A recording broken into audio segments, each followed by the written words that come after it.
The last time I saw my father was through the window of a moving car. I was 13. My mother didn't say where we were going, only that it wasn't home anymore. She drove fast. Silent. A suitcase rattling in the trunk like it had secrets stuffed inside. I remember pressing my face against the glass and watching him grow smaller in the rearview mirror, shirt unbuttoned, whiskey in hand, yelling things I couldn't hear. That was 23 years ago. When I got the call about his death, I didn't feel much. Just the dull ache of something unresolved finally running out of breath. No funeral invite. No one asking if I'd like to say a few words. Just a lawyer with a voice like gravel telling me there were certain personal effects I might want to retrieve. I almost didn't go. But curiosity is its own kind of grief. So I drove back to the town I swore I'd never see again. His house was smaller than I remembered. Overgrown. Gutters sagging. A porch swing that screamed when I stepped on it. The lawyer was waiting, keys in hand, a manila folder pressed to his chest like it might bite him. He handed me the keys. "Take your time," he said. "There's no rush." He left before I could ask what certain personal effects meant. The air inside smelled like dust and bourbon. Every light switch groaned. The furniture hadn't moved since the 90s. There was a stain on the carpet I recognized, rust red, like memory bleeding through time. I didn't expect to feel anything. But then I found the photo. It was framed, sitting on a shelf by the fireplace. Him. Smiling. Older. Softer. Wearing a suit that actually fit. Beside him, a boy. Maybe 18. Maybe 20. Clean cut. Eyes like mine. Standing straight like he belonged there. And beneath the photo, in gold lettering, "To my son, Jonah. Proud of you always." I dropped the frame. The glass didn't shatter. But something in me did. Jonah. I said the name out loud like it was a curse. I searched the house. Found more pictures. More traces. Graduation. Baseball. A fishing trip.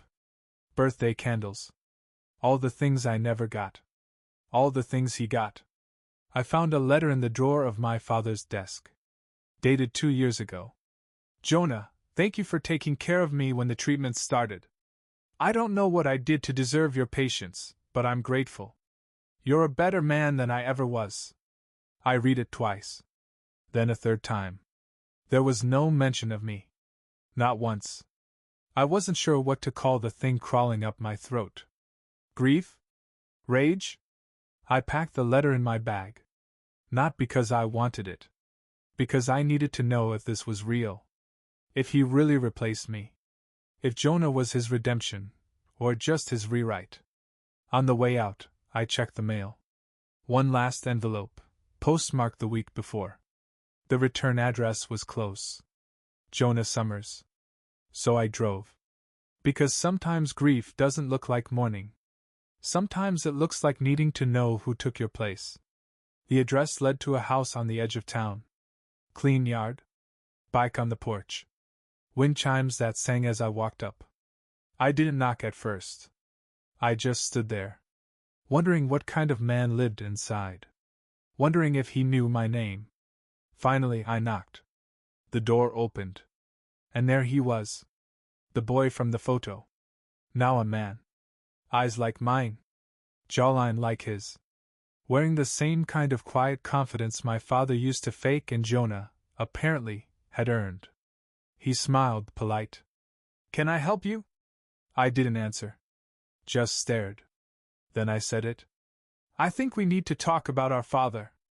And his face changed. Not with surprise. But with something like recognition. Like he'd been waiting for me. And suddenly, the real story was just beginning. He invited me in without hesitation. Like he'd been expecting me. The house was warm. Lived in. Wooden floors. Clean dishes in a rack. A smell of coffee and laundry and something cinnamon baking in the oven. This was not the house of a man carrying someone else's ghost. He gestured to the table. I sat. He sat across from me. Calm. Composed. Too calm. You're Caleb, he said.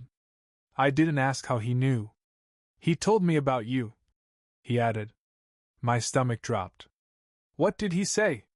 He looked at me carefully, like he was trying to decide how much truth I could handle. That he messed up. I waited. That he left you and your mother. That he wasn't the man he should have been. And that it was the single greatest failure of his life. I didn't respond. Because I didn't know what to do with that. I expected anger. Defensiveness. Not this. Not honesty. He said you were smart, Jonah continued. Funny. Wild as a kid. That you used to draw monsters and tape them to your bedroom wall. My throat tightened. I hadn't thought about those monsters in years. You knew him, I said. Yeah. Really knew him. He nodded. And he knew you? He tried to. That was worse somehow. The idea that my father didn't just replace me, but tried to get it right this time. Jonah stood. Poured coffee for both of us. Placed the mug in front of me like it was normal, like this wasn't the strangest moment of both our lives. He came into my life when I was 9, Jonah said. Foster system. Bounced around a lot. Then one day, he showed up with some court papers and said he wanted to make it official. He adopted you. Jonah nodded. Said he'd never been a good dad, but wanted to try again. Said he had to start somewhere. Why you? Jonah gave a small, sad smile. I asked him the same thing. He just said, you reminded me of someone I lost. I looked down at my coffee. It was trembling slightly in my hand. Did he love you? I asked. Jonah looked up. Eyes steady. Yes. And just like that, the anger broke. Not in a scream. Not in a punch. In tears. Hot. Silent. Unstoppable. I stood up. Turned away. Didn't want him to see me come undone in the house my father had filled with everything he never gave me. But Jonah didn't move. He let me fall apart. Gave me space. Not pity. Just presence. When I finally sat back down, he said, he didn't erase you. I shook my head. He buried me. There's not a single photo of me in that house. No letters. Just silence. Jonah reached for something on the bookshelf. A shoebox.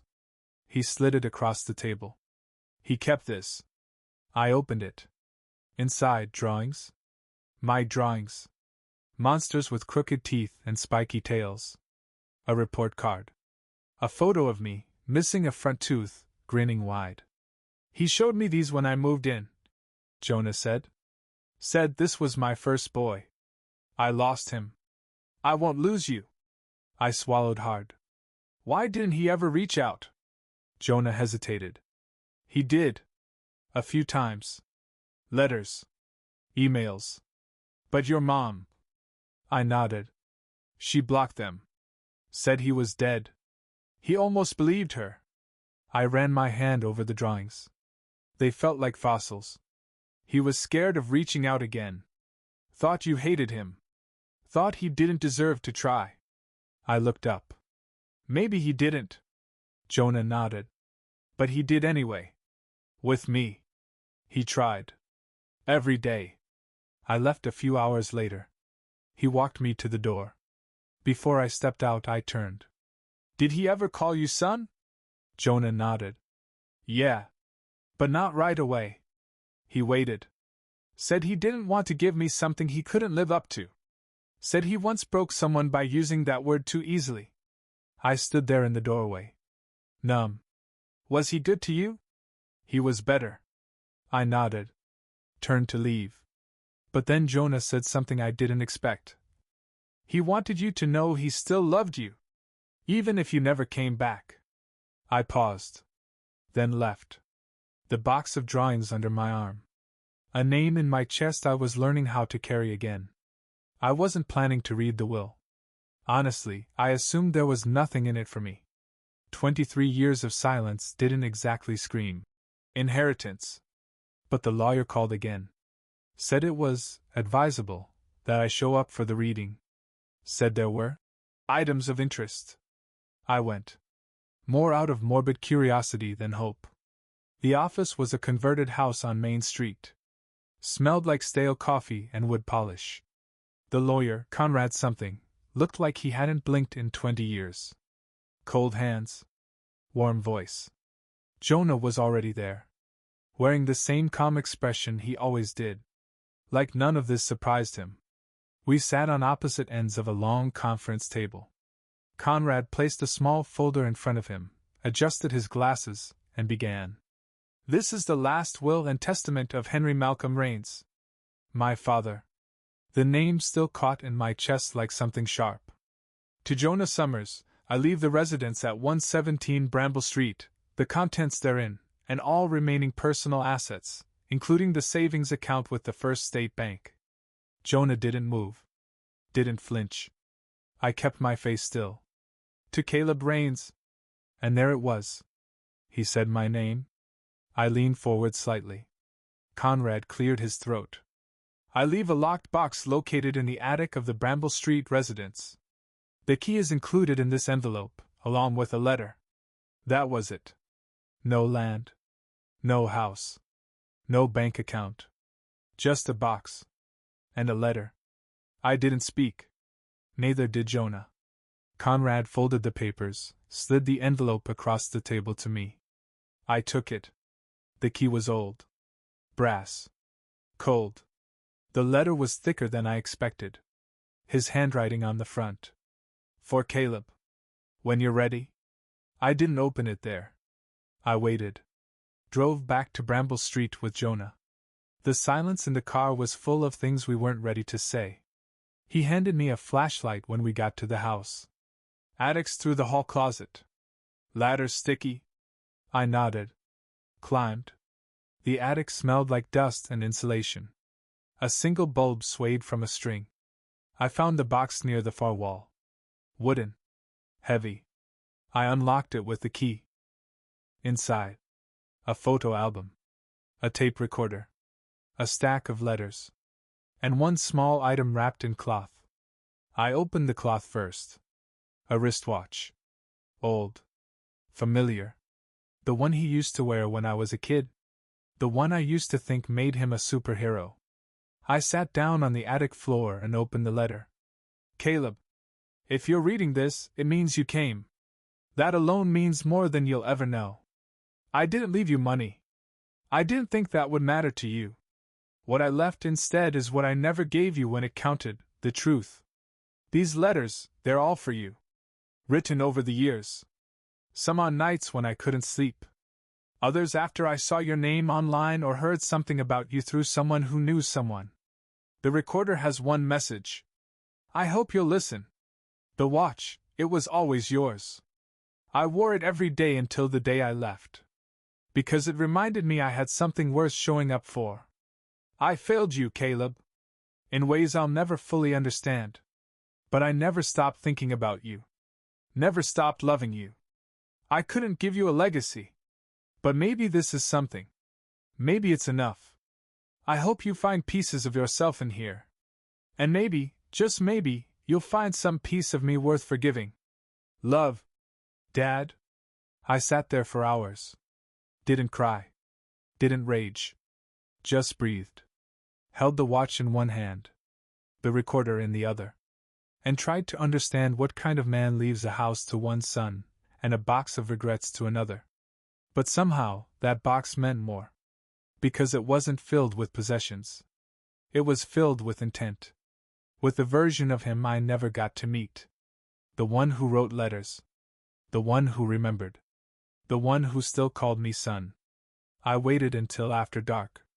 The attic was too full of ghosts, and the light up there always flickered. I brought the tape recorder downstairs and set it on the kitchen table, next to the box, next to the envelope, next to the silence that still felt too big to hold alone. Jonah had offered to stay.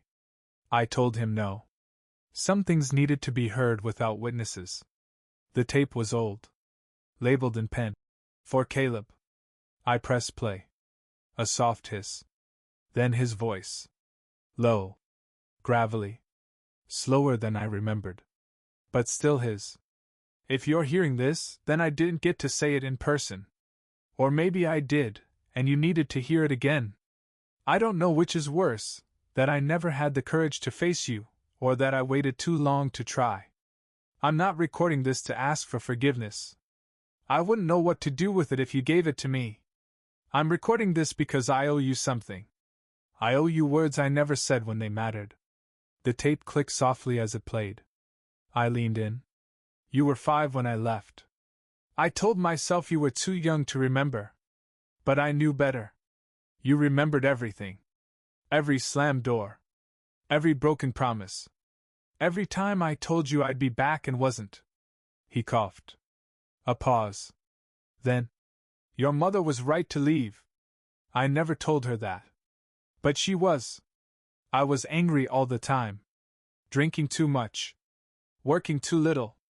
I was a storm. And you were the one thing I should have protected from all of it. Instead, I became the thing you needed protecting from. I closed my eyes. Let the words bleed into me. I used to watch videos of you. Old birthday tapes. You always looked like you were waiting for something. For someone. I wanted that someone to be me. But by the time I figured out how to be that person, I thought it was too late. The tape clicked again. A faint rustling. Then I met Jonah. And for the first time in my life, I tried again. Not to replace you. Never that. But to prove to myself I wasn't completely broken. He gave me a second chance. But it was you who taught me what I did wrong the first time. You don't know it, but you raised me, Caleb. Even from a distance. Even in silence. Every choice I made with him, I asked myself, would this have made Caleb proud? I gripped the edge of the table. I know this doesn't make it right. Doesn't erase the years. Doesn't give you back birthdays and holidays and the 100 quiet moments I should have been there for. His voice dropped. But I never stopped being your father. Even when I didn't deserve to be. Even when I called someone else son. I never stopped wishing it had been you saying it back.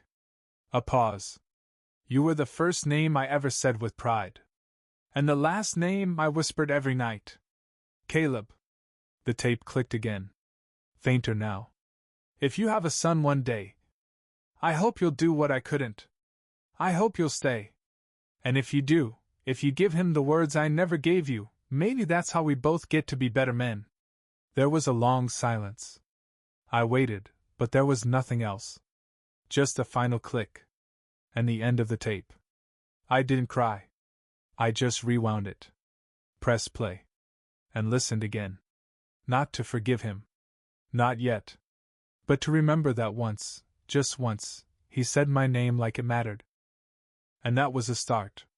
I opened the first letter after sunrise. The light coming through the window cut across the kitchen table, catching the edges of the paper like it was trying to warm it. Like it understood how cold the silence had been. The envelope was yellowed, sealed with tape. No stamp, no address. Just a date, March 17th, 2002. I was 14. My hands shook a little when I opened it. Not from fear. From the weight of what I might find. Caleb. I saw you today. You didn't see me. You were with your mom, coming out of a grocery store in that red coat I always loved on you. You looked older. Taller. Angrier, too. Like you were already learning the world isn't fair. I almost came over. Almost said your name. But your mom saw me and shook her head. Not a warning. A plea. I left without saying anything. But I watched you until you were gone. You walked like me. That nearly broke me. I put it down. Took a breath. Then opened the next one. August 2005. You're 18 now. Probably graduating. I saw the announcement in the local paper. I cut it out. It's in the drawer with my check stubs. You looked like a man. And I'm still here, writing letters I never sent. I don't know why I keep them. Maybe I think that someday you'll read them and know I didn't disappear because I didn't care. I disappeared because I didn't know how to come back and not break you twice. I opened 6 that day. Each one built like a journal entry. No apology, not exactly. But a breadcrumb trail of sorrow. He talked about nights he couldn't sleep. About the guilt that woke him up more often than the pain in his back. About the dreams, me at 10, me at 5, me yelling his name from the end of a hallway he could never reach. He wrote about Jonah. He reminds me of you, but lighter. Like he didn't start life holding a weight he didn't ask for. I love him. But he doesn't know that I see you every time he laughs. One letter was stained. Not coffee.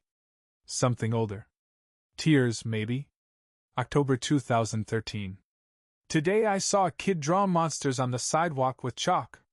It made me sit in my car for 10 minutes, just trying not to cry. I remembered the ones you used to tape to the wall, Clawface, Slungman, The Noise. You were so proud of them. I should have told you. That I loved them. That I thought you were brilliant. That I thought you were mine. I stopped halfway through the stack. Jonah came by with lunch. He saw the open letters. The tape still on the table. He didn't say anything. Just sat with me while I read. May 2017. You have a son. I know. I saw the photo. Someone posted it. You're holding him like he's the only thing that ever made sense. I cried that night. Because I knew you were becoming the man I couldn't be. And I was proud of you. I always have been. The last letter had no date. Just a single line, in the middle of the page. If you're reading these, then maybe you came back. Maybe you opened the box. If so, thank you. For still being my son. I closed the envelope. Put everything back in the box. And sat with the version of him who lived in ink and paper. The version who never stopped writing my name. The version I'm starting, just barely, to believe was real. Jonah didn't come back the next day. But he left a note on the porch. Whenever you're ready, I'm here. No rush. Just truth. 3 days passed before I knocked on his door. He answered in sweatpants, a mug of tea in his hand, and that same quiet understanding in his eyes. He didn't ask if I was okay. He just opened the door wider and stepped aside. We sat on his back porch. Late afternoon sun slanting through the trees. Wind chimes making soft music with the silence. I read the letters, I said. Jonah nodded. I figured you would. You knew about them? Some. Not all. He let me read a few. The rest he said were for when the time was right. I stared out at his backyard. There was a tire swing tied to a low branch. It creaked with the wind. How did it start? I asked. You and him. Jonah took a breath. Set the mug down. I was 9. Bouncing from one group home to the next. Angry. Quiet. I'd already figured out how to pack a bag in 60 seconds flat. Then he showed up. Said he used to be a mess. Said he saw something in me that reminded him of who he should have been. I turned toward him. Did you believe him? Jonah shook his head. No. Not at first. Thought he was trying to fix himself through me. Maybe he was. But he showed up. Every single time. I tried to imagine it. My father making lunch. Driving to parent-teacher conferences. Tying shoes and folding laundry and sitting through cartoons. I couldn't. He never did that with me, I said. He never even tried. Jonah looked at me. He didn't know how back then. Doesn't make it right. But it's true. So you got the good version of him. No, Jonah said. I got the broken version too. Just later in the story. He leaned forward. He didn't stop drinking overnight. He messed up. Slammed doors. Shut down. Said things he had to apologize for. But he stayed. Even when it was hard. Even when I tried to push him away. Why? Because he wanted to be better. And not just for himself. For you. I blinked. Me? Jonah nodded. He talked about you all the time. Not like a ghost. Like a guide. Everything he did, he measured against what he didn't do for you. He called it living in the echo. That hit harder than I expected. Living in the echo. That's what I'd been doing, too. Did you ever feel like a replacement? I asked. No, Jonah said. Because he never pretended you didn't exist. He didn't want another son. He wanted another chance. We sat in silence for a while. Then Jonah reached into a drawer by the porch door. Pulled out a photo. Me. 7 years old. Holding a sparkler. Half smile, half wince. Light from the firework reflecting in my eyes. Where did you get this? I asked. He carried it in his wallet. For years. I traced the edges with my thumb. He never showed it to me. He didn't know how. Jonah stood. Picked up his mug. There's something else you should see. He led me to a room in the back of the house. A small study. On the wall, photos. Jonah at graduation. Jonah at prom. Jonah on a camping trip. And in the center, framed, a hand-drawn monster with crooked teeth. My monster. He hung it up the week he moved in. Jonah said. Said it was the first thing he ever saw that made him believe in second chances. I couldn't speak. I'm not your enemy, Caleb. Jonah said quietly. We're both part of his story. Just different chapters. I nodded. Not because I agreed. But because I was tired of fighting a man who was already gone. And maybe, just maybe, it was time to stop living in the echo. And start writing the next page. I always thought the hallway ended with a blank wall. The old house on Bramble Street had 3 bedrooms, one for him, one for Jonah, and the spare. At least that's what I was told. That spare room was always locked. I'd asked Jonah about it once, early on. Just storage, he'd said. Old junk he didn't want to deal with. But that wasn't the whole story. It started with a dream. I was back in the living room. My father's voice echoing from the kitchen. But every time I tried to follow it, the floors shifted. Hallways stretched. Doors multiplied. I kept turning knobs that wouldn't open. When I woke up, the house felt different. Still. Off. I went to the hallway. 3 doors. And the 4th, the one at the end, painted the same color as the wall. Almost invisible. I pressed my palm against it. It gave a little. Not locked. Just closed. I pushed. It opened. The room was small. Windowless. Dusty, but not abandoned. Inside, a desk. A chair. A filing cabinet. And shelves, lined with boxes. Everything labeled. Caleb, early years. Caleb, school. Jonah, adoption papers. Letters not sent. I froze. This wasn't storage. It was a shrine. To the life he broke. To the one he tried to rebuild. I opened the first box. Inside, my drawings. The ones I thought my mother threw away. My first spelling test. A birthday card I made him with stick figures holding hands. Crayon scrawl, me plus daddy equals best day ever. I sat on the floor, surrounded by ghosts. There was a photo album on the desk. Handmade. Leather-bound. Every page carefully arranged. Photos I'd never seen. Some I didn't remember being taken. Me in a Halloween costume. Me asleep on a couch. Me holding a puppy I swear we never had. On the last page, his handwriting. I watched from afar. Not because I didn't care. Because I cared too much to cause more damage. Beneath it taped in. A printed email draft. Never sent. To Caleb Rains subject. I know you'll never forgive me, but I didn't read the body. I didn't need to. The subject line was enough. He never hit send. Maybe he was scared. Maybe he thought it was too late. Maybe he was right. I opened another drawer. Found Jonah's adoption certificate. Legal. Signed. And next to it, a photo of the 2 of them. Jonah holding a trophy. My father looking at him like he'd just been handed a second chance. But beneath that, a sheet of notebook paper. My name written over and over. Not in anger. In longing. like he was trying to remember how to say it without crying. I left the room slowly, closed the door behind me, went back to the kitchen. Jonah was there, making tea. He looked at me, saw the dust, the look on my face. You found it. I nodded. Why didn't you tell me? He made me promise. Said if you ever came back, you'd find it on your own. Said it had to be your choice. Why?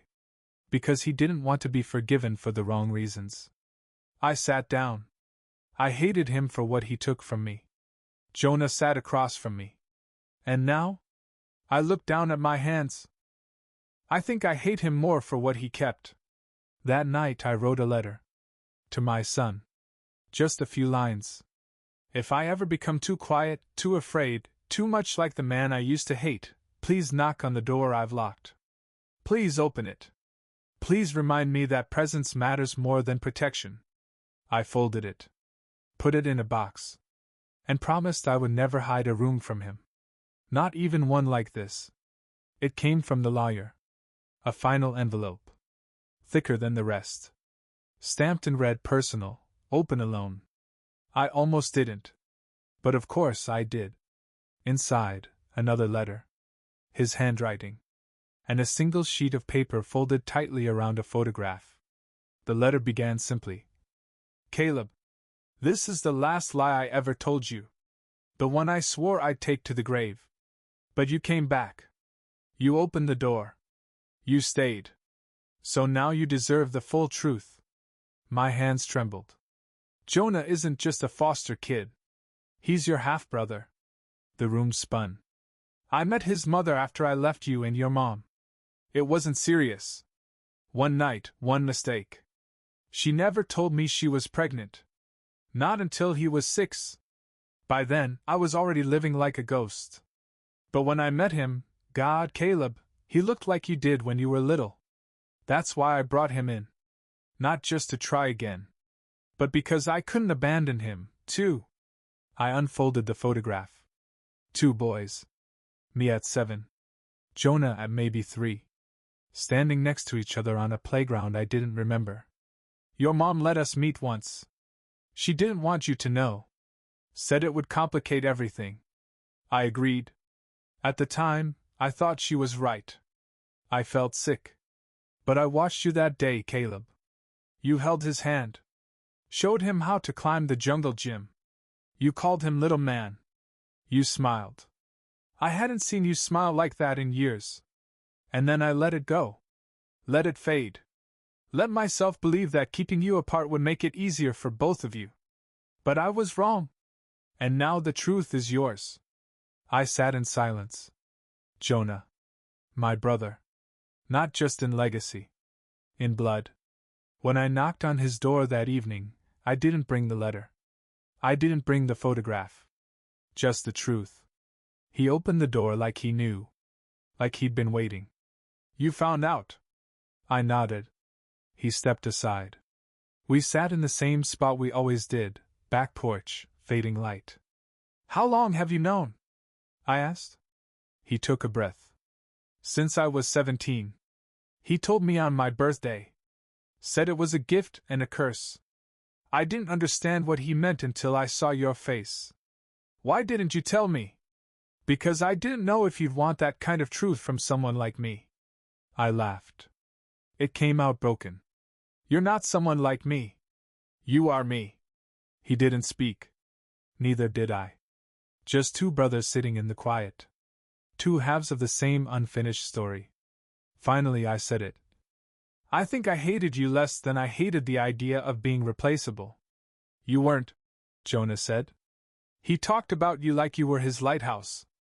Even when he drifted. Even when he wrecked himself. I looked up at the sky. Fading blue. One early star. He tried to protect us. And in doing that, he made sure neither of us really had him. Jonah nodded. But now you have me. If you want. I let that sit. Then I said, I think he left us each other because he couldn't be both things to both boys. But maybe we can figure out what that means. I'd like that, Jonah said. I looked at him. Really looked at him. My brother. Not just the one our father chose, but the one he brought into my life, however late. And for the first time, I didn't see the man who took my place. I saw the man who was waiting for me to come back. And I did. We waited a week. Neither of us said it aloud, but we knew. The time had come. The house on Bramble Street wouldn't hold onto itself forever. And neither would the things inside it. So we went together. 2 sons. 1 legacy. The air in the house felt heavier. As if our father's absence had finally settled into the walls. Not haunting. Not unwelcome. Just there. We brought boxes. Sharpies. Trash bags. And questions. What do you do with a life that spanned both of yours, but never fully belonged to either? We started in the living room. His chair creased with years. The lamp he always turned off by unplugging it, never the switch. A stack of old newspapers with corners folded, sports scores, crossword puzzles, obituaries. Jonah found the first note. Folded into a book on grief. Don't forget to forgive yourself, too. We looked at each other. Didn't speak. We didn't need to. In the kitchen, we found the mug he never replaced. Handle chipped. Inside stained with years of stubborn coffee. Jonah placed it in the keep pile. He said it was lucky, he murmured. I nodded. We boxed up the spice rack, the dull knives, the apron with a faded grillmaster joke. None of it valuable. But all of it familiar. The study took longer. That's where the real things lived. Papers. Letters. Photos. We found a folder labeled Jonah, College. Acceptance letters. Notes, scribbled in the margins. Budget plans. Next to it, a folder that read Caleb, watch list. I opened it. Printouts of my public art exhibitions. News clippings. Reviews. A scanned page from a zine I made in my 20s. Every time I thought no one noticed, I was wrong. He noticed. He just didn't know how to say so. We made 3 piles. Keep. Burn. Donate. The burn pile was small. A few medical documents. Old bills. 1 letter to a woman neither of us knew. We didn't open it. Some things deserve their own silence. The donate pile was bigger. Clothes. Tools. Books. Things with use, but no weight. But the keep pile, that one grew slow. Steady. The box of monsters I drew. Jonah's first baseball. Our father's journal. The photo of the 2 of us on that playground. It wasn't just about what belonged to him. It was about what he left for us. Later, we sat on the porch. Boxes packed. Sunset bleeding gold across the lawn. I used to wonder what he loved more, I said. Me or the idea of me? Jonah sipped his beer. Maybe he never figured that out. And now? He looked at the sky. Now I think it doesn't matter. We're here. That means something. I nodded. You keeping the watch? He asked. I looked at it. Resting in my palm. Still ticking. Yeah, I said. But not for him. For the reminder. That time runs out. He clinked his bottle against mine. Then let's not waste it. We left the house 2 days later. Boxes in the trunk. Silence in the back seat. Not the same kind we'd grown up with. This one was earned. This one meant peace. We didn't keep everything. But what we did keep, we chose. And that made all the difference. He came into the world screaming. Red-faced. Angry. Alive. And perfect. I held him in my arms and felt everything I'd been holding back collapse into that moment. Years of silence. Of confusion. Of hurt and healing. Of wondering what kind of man I'd become, and if any of it was enough. My wife looked at me. His name? We'd discussed them. Made lists. Crossed them off. Argued in grocery aisles and laughed at late-night suggestions. But standing there, with his whole life in my hands, I knew. His name is Henry. She smiled. Didn't need me to explain. It wasn't about forgiveness. It wasn't about memorializing a perfect man. It was about legacy. About taking something broken and making something better. My father failed in more ways than I can count. But he also tried in the end. And sometimes trying, truly trying, is the only kind of redemption a man gets. We kept the watch. Jonah gave it to me at the hospital. He'd want him to have it someday, he said. I nodded, wrapping it in a soft cloth and placing it in a box marked, "For Henry, when he's ready." That box sits next to another. Full of letters. One a year. Each one starting the same way. Dear Henry, this is who I am right now. I tell him the truth. When I get scared. When I lose my temper. When I cry in the car before walking into daycare because I'm afraid I'll never be enough. I write it all down. So that when he asks one day what kind of father I was, he won't just have stories. He'll have my words. Jonah visits often. He brings gifts. Baby books. Soft toys. Wisdom I don't always expect from someone still learning how to forgive, too. He holds Henry like he's holding the world. And sometimes I wonder if that's what our father saw when he looked at us. Two boys. Holding pieces of his past. Waiting to see what he'd do with them. There's a photo in Henry's nursery. Not of me. Not of Jonah. But of a sunrise over Bramble Street. No plaque. No caption. Just lights spilling onto the porch where we first began again. I look at it every night before I leave the room. Not because it brings comfort. But because it reminds me what can be built from what's left behind. The day he turned 1, I whispered in Henry's ear as he slept. You'll never have to wonder who I am. I'll never be a myth to you. Just a man. Flawed. Trying. Here. And when I kissed his forehead, I said it again. You are mine. And I am yours. Always. That's what his name means now. Not just the man we lost. But the one we chose to remember. To do better by. To become. Henry. My son. My story rewritten? A legacy passed not in pain, but in presence.